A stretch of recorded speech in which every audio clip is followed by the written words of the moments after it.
Teman, kembali lagi di channel YouTube Loros TPA. Kali ini kita masih membahas terkait tes potensi akademik di bagian potensi skolastik. Bagi teman-teman yang belum mengklik subscribe channel YouTube ini, mohon bantuan teman-teman untuk mengklik ya teman-teman ya, agar channel ini lebih berkembang ke depannya. Langsung saja. Nomor pertama, sebuah kubus memiliki volume sebesar 216 cm3. Berapa banyak kubus bersisi 2 cm yang diperlukan untuk memenuhi kubus? Nah, di sini pertama-tama kita harus menghitung dulu volume dari kubus yang bersisi 2 cm. Jadi volumenya adalah sisi pangkat 3. Jadi 2 kali 2 kali 2 sama dengan 8 cm3. Kemudian kita bilangan volume yang besar ini, 216 ini, kita bagi dengan volume kubus yang kecil. Ini hasilnya adalah 27. Jadi jawaban yang tepat adalah C. Selanjutnya nomor 2, sebuah kubus A dari logam memiliki berat 200 gram.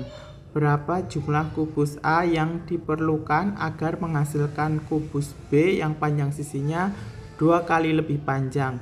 Kubus A dan B terbuat dari bahan yang sama. Jadi di sini kita langsung bisa menghiraukan beratnya. Berat di sini 200 gram, maka bisa kita hiraukan.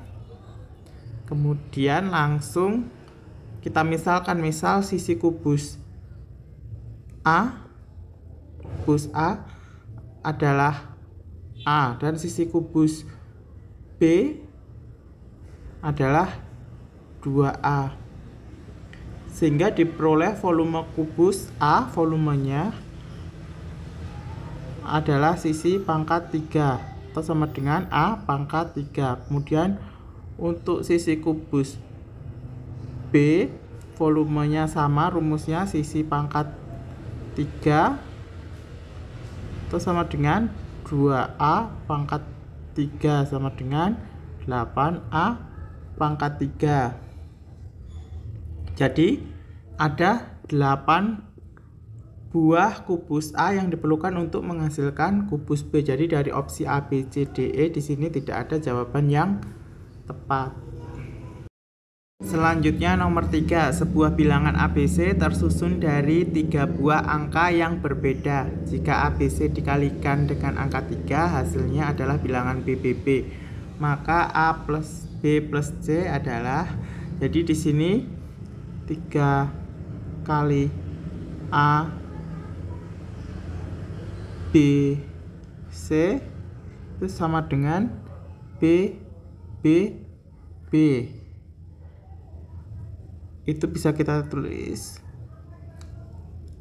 A di sini sebetulnya menempati nilai ratusan, B nilainya puluhan, C satuan. Begitu juga B yang paling awal ini dia ratusan, B kedua puluhan, B terakhir itu satuan. Jadi bisa kita tulis 3 kita kalikan kurung buka 100A ditambah 10B ditambah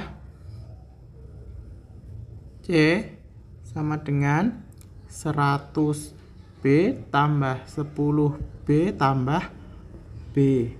Nah, di sini 300A ditambah 30B ditambah 3C sama dengan 111B. Dan 300A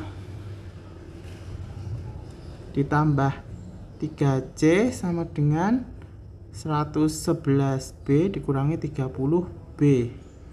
Jadi 300A tambah 3C sama dengan 81B. Kemudian bisa kita bagi dengan 3, hasilnya adalah 100A tambah C 27B. Nah, persamaan ini bisa kita substitusikan ke persamaan ABC. Jadi di sini ABC sama dengan 100A ditambah 10B tambah C. Kemudian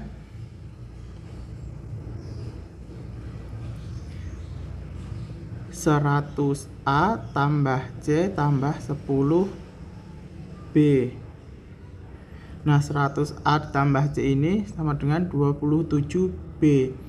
Jadi 27B ditambah 10B, 37B. Artinya ABC merupakan kelipatan dari 37. Nah, dari situ bisa kita hitung. Jadi kelipatan dari 37 itu mulai dari 37, 74, 111, 148, 185, 222, 259, 296 dan 333. Karena ABC tersusun dari 3 buah angka yang berbeda, maka yang memenuhi adalah, jadi yang memungkinkan 148. Jadi kemungkinan yang pertama adalah 148, yang kedua 185, yang ketiga 259, dan yang terakhir 296. Sekarang dari keempat bilangan ini kita cek mana yang memenuhi 3 ABC sama dengan B, B, B. Jadi untuk yang pertama, jika ini ABC adalah 148, 3 kali 148 hasilnya adalah 4, 4, 4. Jadi yang memenuhi 148 ini. Jadi kita abaikan opsi-opsi yang ada di bawahnya ini. Langsung A plus B plus C berarti 1 ditambah 4 ditambah 8. Hasilnya adalah 5 ditambah 8, jadi 13. Jadi jawaban C lah yang paling tepat. Selanjutnya nomor 4, 300 kepala keluarga di sebuah desa akan memilih salah satu dari 2 orang calon untuk menjadi kepala desa. 50% suara diraih calon pertama, 10% suara batal karena memilih keduanya, dan 2/15 abstain. Berapa banyak suara yang diraih calon kedua? Jadi yang pertama, 300 kepala keluarga ini 50%-nya memilih calon pertama. Jadi calon pertamanya adalah 50/100 kali 300. Hasilnya adalah 150. Kemudian 10% suara batal karena memilih keduanya. Jadi milih 1 dan 2, ini adalah 10% kali 300, hasilnya adalah 30. Kemudian 2/15 abstain, jadi yang tidak memilih. 2/15 kali 300, hasilnya adalah 40.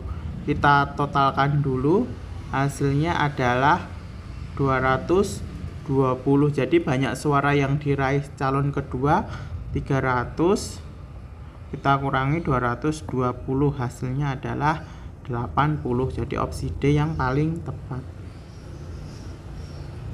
Selanjutnya nomor terakhir, Eko mudik lebaran dengan naik sepeda motor menempuh jarak 240 km.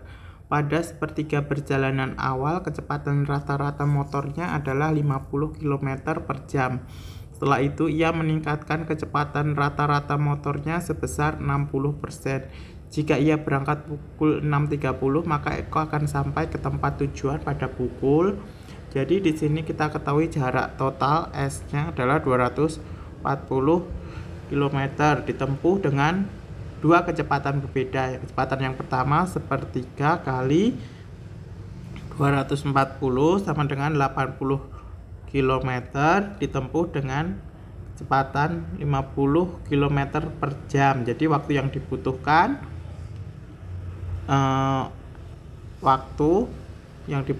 adalah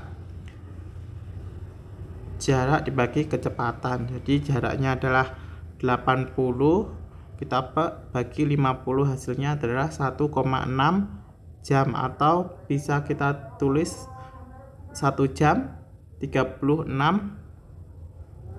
menit. Kemudian waktu yang dibutuhkan untuk menempuh sisanya adalah sisa jaraknya 240 kurangi 80, hasilnya adalah 160 km. Nah, jarak 160 km ini ditempuh dengan kecepatannya 50 km ditambah 60%-nya. Jadi 50 ditambah 60% dari 50 adalah 30. Jadi hasilnya adalah 80 km per jam.